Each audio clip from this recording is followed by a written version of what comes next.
이번 경기는 단순히 1대0의 결과보다 놀라운 것이 숨겨져 있습니다. 바로 토트넘의 약점을 제대로 공략한 이라올라 감독의 전략입니다. 본머스가 어떻게 토트넘을 가지고 놀았는지, 그리고 프랭크 감독이 어떻게 대응했는지 살펴보겠습니다. 본머스는 토트넘이 우측면으로 빌드업하는 것을 철저히 막으려 했습니다. 토트넘의 우측면, 로메로, 포로, 쿠두스의 3자 라인이 토트넘에서 가장 위협적이기 때문입니다. 토트넘의 4-2-4 빌드업 대형에 대항하여 본머스는 4-1-4-1 대형으로 이바니 우송이 로메로에게 붙은 후 비카리오에게 커버 섀도우를 시도하여 공이 로메로에게 전달되는 것을 막았습니다. 테버니어는 중앙의 상대 중앙 미드필더를 마크하고 있다가 반더벤으로 공이 갈 것 같으면 압박을 시도하여 상대 수비수가 중앙을 통한 패스를 하지 못하게 하고 상대를 그들의 좌측면으로 유도했습니다.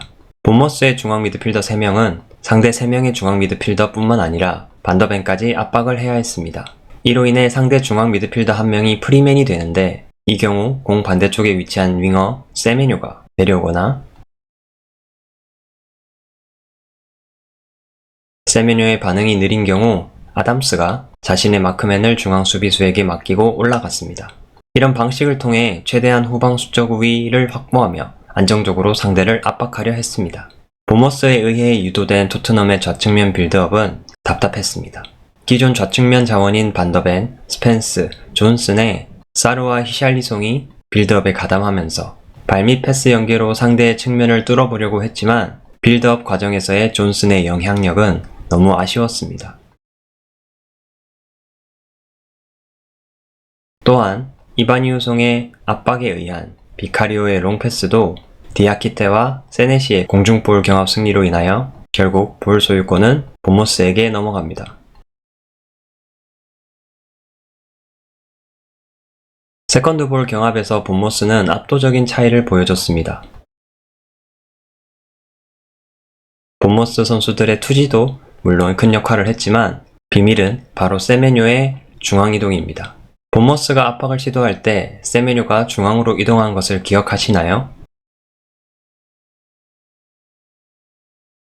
세메뇨의 중앙 진입으로 상대 3명의 중앙 미드필더를 상대로 4대3 수적 우위가 만들어집니다. 이러한 중앙 수적 우위는 공격 지역과 중앙 지역에서 본머스 빌드업의 핵심이었습니다.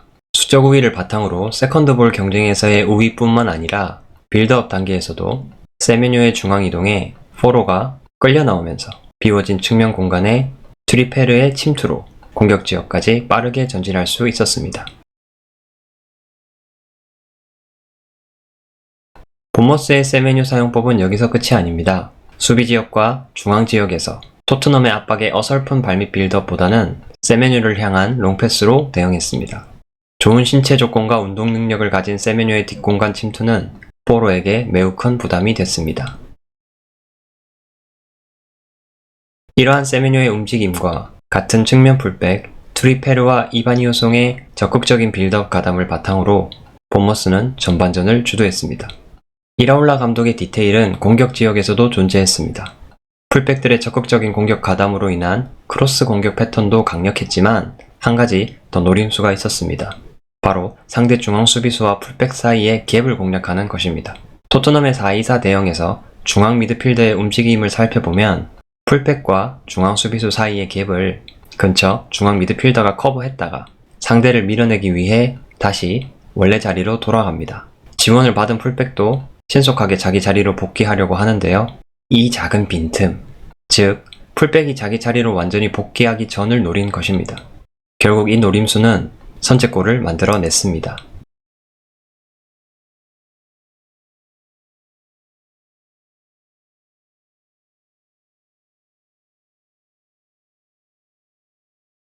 그런데 본머스 압박의 약점은 없을까요?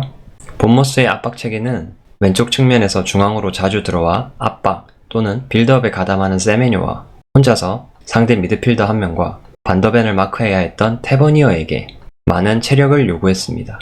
그들이 지쳐서 원래의 압박 체계를 제대로 유지하지 못할 때 토트넘은 드디어 빌드업의 실마리를 찾았습니다. 기존의 본머스 압박 체계와 세컨드 볼 경합이 성공적이었던 배경에는 후방 수적 우위를 기반으로 한 수비 대응에 있습니다.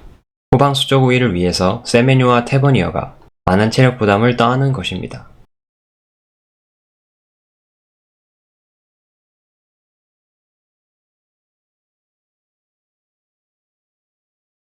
하지만 이제 그들이 지치면서 후방 수적 우위를 포기해야 하는 시점이 왔습니다. 토트넘은 센터백을 양쪽으로 넓게 벌리고 비카리오를 적극적으로 빌드업에 가담시켰습니다. 그리고 팔리냐와 벤탄쿠르 중 한 명은 중앙 수비수 가운데에 위치시켜 상대 마크맨을 끌어당기고 나머지 한 명은 그 뒤에서 비카리오에게 또 다른 패스 옵션을 제공하여 상대 마크맨을 붙잡았습니다. 이 과정을 통해 토트넘 중앙 수비수들을 막으로 간 선수가 내버려둔 상대를 아담스가 마크하게 됩니다.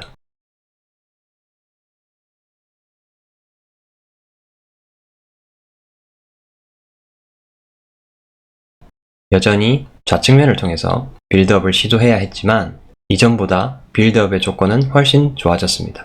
이제는 반더벤이 공을 받고 정면을 볼 때 상대 중앙 라인과 수비 라인 사이 공간에 위치한 사르나, 히샬리송이 패스를 받을 수 있는 상황이 만들어졌습니다. 또한 상대의 후방 수적 우위가 사라져 1대1 매치업이 형성됐기 때문에 볼 소유만 제대로 된다면 좋은 공격 기회를 만들 수 있었습니다. 하지만 이 1대1 경합에서 이기기가 쉽지 않았습니다. 이겨냈다고 해도 본무스의 빠른 4-4-2 수비 대형 복귀와 윙어들의 헌신적인 수비 가담에 결국 토트넘은 슈팅 하나 없이 전반전을 마무리했습니다. 프랭크 감독은 후반전에 변화를 줬습니다. 수비 능력은 출중하지만 빌드업 능력은 아쉬운 팔리냐와 박스 안에서만 매력있는 존슨을 빼고 베리발과 오도베르를 투입하여 롱패스보다는 짧은 패스 연계로 계속 빌드업하겠다는 의지를 내비쳤습니다.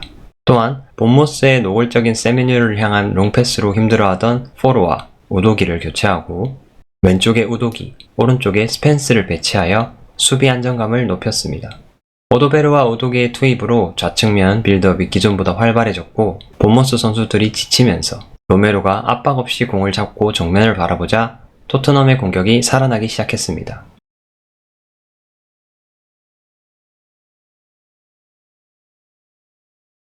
하지만 결국 본모스의 수비를 뚫어내지 못하면서 홈에서 패배를 하고 말았습니다. 이라올라 감독이 토트넘의 약점을 제대로 공략하면서 토트넘 공략집을 출간했습니다. 프랭크 감독이 토트넘의 빌드업 문제를 어떻게 해결할지 매우 기대가 됩니다. 흥미로운 새로운 영입생은 토트넘에게 어떤 영향을 미칠까요?